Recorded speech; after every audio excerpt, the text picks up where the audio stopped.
Olá a todos do terceiro ano. Essa semana a gente vai fazer uma viagem, uma reflexão sobre a importância da cidade na literatura. E aí, onde você mora? Sabendo que a literatura é uma expressão artística e, portanto, visa criticar os acontecimentos e as situações, né, do dia a dia. O que você diria da sua cidade? Como seria essa sua abordagem?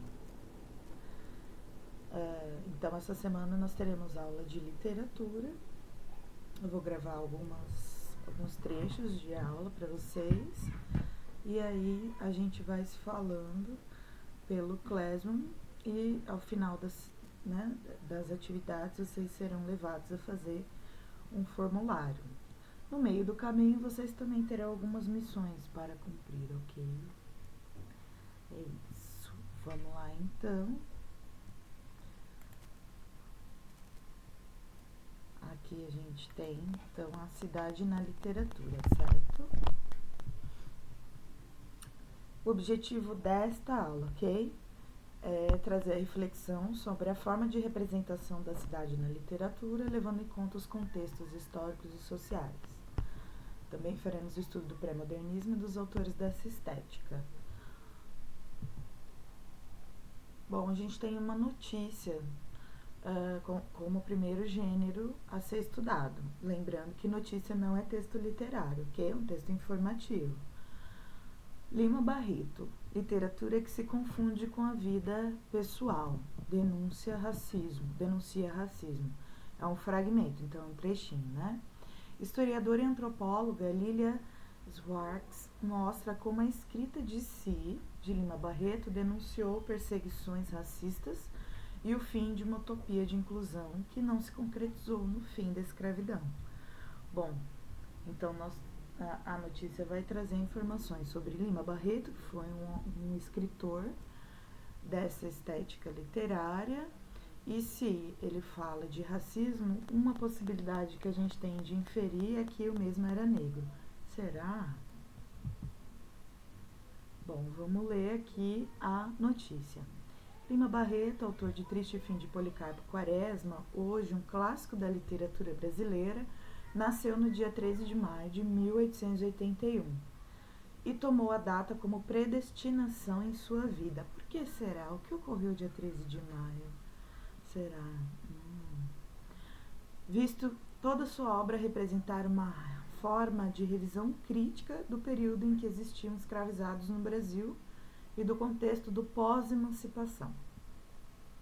Em artigo na revista Estudos Avançados, a professora da USP analisa como em boa parte da criação literária de Lima Barreto, vida e obra se confundem. O escritor ficcionaliza sua própria vida, gerando a escrita de si. Prova disso é que 3 de seus personagens prediletos, Gonzaga de Sá, Isaías Caminha e Vicente Mascarenhas, são funcionários públicos, como escritor, sofrendo com o racismo, o preconceito e a discriminação social que os negros e negras vivenciaram nesse período do pós-emancipação. Para a pesquisadora, Lima Barreto foi uma voz aguda e muitas vezes solitária no Brasil da Primeira República, que o distinguia dos demais literatos da época. Contra o racismo vigente no Brasil, os estrangeirismos e a realidade da pobreza que migrava da capital para as periferias do Rio de Janeiro.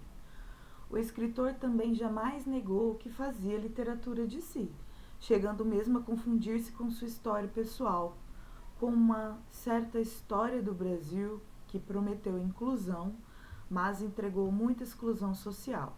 Na verdade, seus fantasmas são seus próprios personagens e sua obra de ficção acabava ganhando realidade nele mesmo.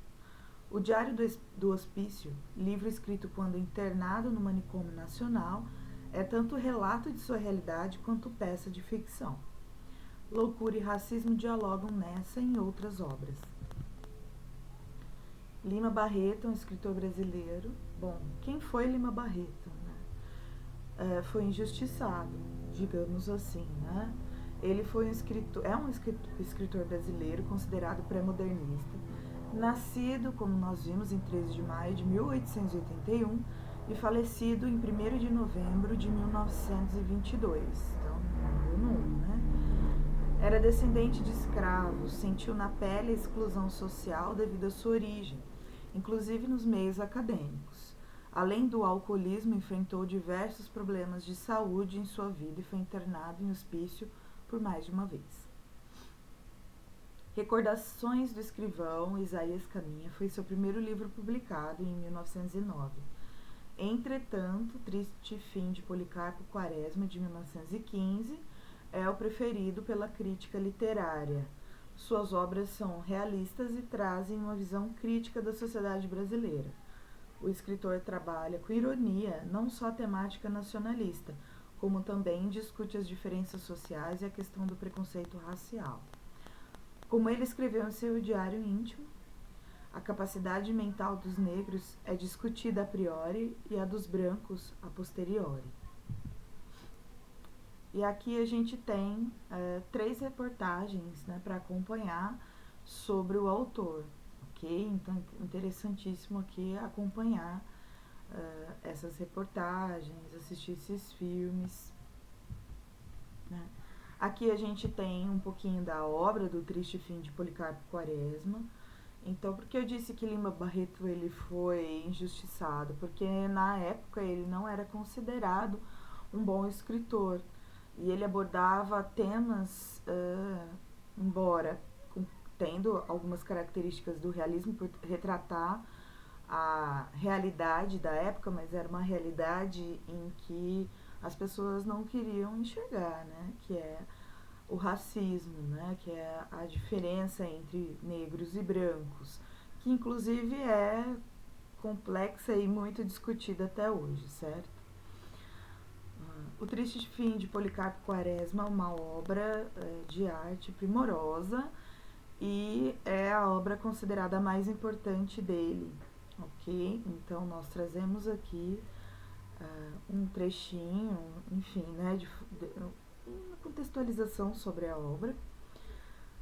E nós também faremos análises de trechos, né, não só do Triste Fim, como também de um conto super interessante para a gente observar essa questão de como aparece a cidade na literatura do Lima Barreto nesse caso, ok? Considerada a obra mais importante de Lima Barreto, Triste Fim narra a história de Policarpo Quaresma, um funcionário público de classe média baixa do Rio de Janeiro, no final do século XIX, logo após a proclamação da República. A obra é dividida em 3 partes. A primeira retrata a vida cotidiana de Quaresma, que nacionalista, ufanista e solteiro, vive com a irmã Dona Adelaide e gasta todo o seu tempo livre estudando as riquezas naturais e culturais do país. Ele propõe à Assembleia Legislativa a adoção do tupi como língua oficial e por isso passa a ser considerado louco e é internado em um manicômio. Na segunda parte, por sugestão da afilhada Olga, Quaresma resolve investir nas riquezas naturais do país e cultivar a terra. Ele compra então um sítio e passa a viver ali com a irmã, Dona Adelaide, e 2 empregados. Aos poucos, a personagem se frustra com os resultados do trabalho com a lavoura. Na terceira parte, ao saber que eclodiu a revolta da Armada, em 1893, lá no Rio de Janeiro, dirige-se à capital para apoiar as forças federais e lutar contra os revoltosos. Por fazer críticas à maneira como o governo lidava com os revoltosos, feito prisioneiros e assassinados, né, acaba também sendo preso e fuzilado por ordem do presidente Floriano Peixoto. Esse link que está aí é bem importante de vocês assistirem, porque vai resumir a obra, né? E essa obra é uma crítica extremamente inteligente, super importante, né, de uma pessoa, o Policarpo Quaresma, que era nacionalista, né, mas um nacionalista assim que realmente ele acreditava no país, ele era muito inocente, ele, né, escreveu uma carta para as autoridades sugerindo que o tupi fosse instaurado como língua oficial do Brasil, né? Afinal de contas, os índios, né, que estavam aqui antes do Brasil ser descoberto pelos portugueses. E ele escreve, inclusive, uma carta em tupi, né, na língua tupi. Ele é internado no manicômio. Então, é uma obra extremamente inteligente, interessante e muito crítica, né? O ufanista, né, o nacionalista, morreu pela mão daqueles em que ele buscava defender, e ele percebe que o ideal dele não era... Ele morreu por um ideal que não existia, então super interessante, né? E aí? E na sua cidade? O que você escreveria sobre a sua cidade? Eu quero que vocês produzam um filme, um vídeo, alguma manifestação artística, criticando, apontando o que há na sua cidade. Quando a gente fala de crítica, não são só coisas negativas. A gente pode também escrever ressaltando aquilo que é bom, né? É que, como a literatura faz refletir, então é interessante que haja, né, uma crítica de coisas que poderiam melhorar, ok? E eu quero essa produção artística no Google Classroom, obviamente, ok? Então essa foi o nosso primeiro encontro com a primeira proposta de atividade, certo? Vocês terão mais videozinhos, porque temos 6 aulas nesta semana, né, em cada semana.